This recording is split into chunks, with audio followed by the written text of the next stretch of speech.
Hi welcome back to balanced life style vibes. ఈరోజు ఈ వీడియోలో నేను సగ్గుబియ్యం పాయసం ఎలా చేయాలో చూపిస్తున్నాను. ఇది చాలా మంచిది హెల్త్కి, బాడీకి హీట్ని రెడ్యూస్ చేస్తుంది, అంటే బాగా చలవ చేస్తుంది. దీన్ని చేయాలంటే అట్లీస్ట్ ఒక 1 or 2 hours ముందు సోక్ చేసి పెట్టుకుంటారు. సో ఆ ప్రాసెస్ ఏం లేకుండా సింపుల్గా ఈజీగా ఒక 20 minutes కన్నా తక్కువ టైంలోనే ఎలా చేసుకోవాలో చూపిస్తున్నాను. దీంట్లో చాలా రకాల సైజెస్ ఆఫ్ సగ్గుబియ్యం దొరుకుతాయి. నేను పెద్ద సైజ్ తీసుకున్నాను. నుంచొని కలుపుతూ ఉండాలి, అడుగు పెట్టేస్తుంది, బాధలు కూడా ఏముండవు దీంట్లో. సో ఫస్ట్ ఒక కుక్కర్లో కొంచెం మనకు కావాల్సినంత సగ్గుబియ్యంని వాష్ చేసుకొని, నేను చూపించిన కొలతలో, అంటే మనకి 1 inch ఫింగర్ కొలతలో వాటర్ పోస్తారు కదా, సో ఆ కొలతలో వాటర్ పోసుకొని 1 spoon నెయ్యి వేసుకోవాలి.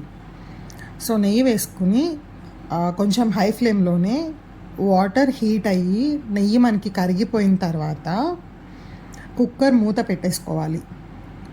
సో నెయ్యి వేయడం వల్ల అడుగు పట్టదు, మాడిపోదు. అండ్ ఇలా చేసి మీడియం ఫ్లేమ్లో పెట్టుకొని కనీసం 4 to 5 విజిల్స్ రానివ్వాలి. 4 to 5 విజిల్స్ అయిపోయిన తర్వాత, ప్రెషర్ పోయిన తర్వాత ఓపెన్ చేసి చూస్తే మనకి సగ్గుబియ్యం అనేది ఉడికిపోయి ఉంటుంది. సో దీన్ని ఒకసారి కలుపుకొని దీంట్లోకి మనకి స్వీట్నెస్కి కావాల్సినట్టుగా మనం బెల్లం లేదు అంటే పంచదార అయినా వేసుకోవచ్చు.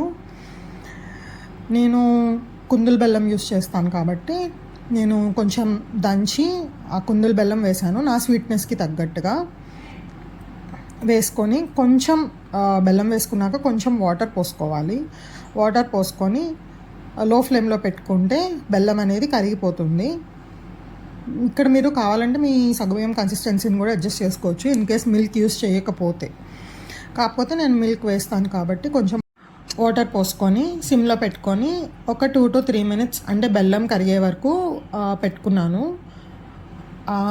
ఇక్కడ ఒకసారి అది బెల్లం కరిగేటప్పుడు ఒక 2 minutes అలా కలుపుతూ ఉండాలి. తర్వాత మనకి బెల్లం కరిగిపోయిన తర్వాత మనకి సగ్గుబియ్యం అనేది ఇలా గోల్డెన్ కలర్ షేడ్లో ఉంటుందన్నమాట. బాగుంటుంది చూడడానికి. సో ఇందులోకి మనం కాచిన పాలు ఉంటాయి కదా, నేను ఎలా ఐడెంటిఫై చేస్తానంటే, నాకు ఇది ఒక లైట్ క్రీమీ వైట్ కలర్ కావాలి, అలా మిల్క్ పోసుకుంటాను.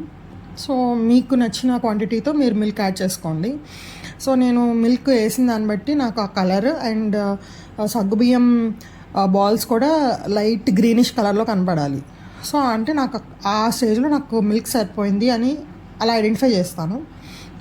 అంతే, చాలా సింపుల్.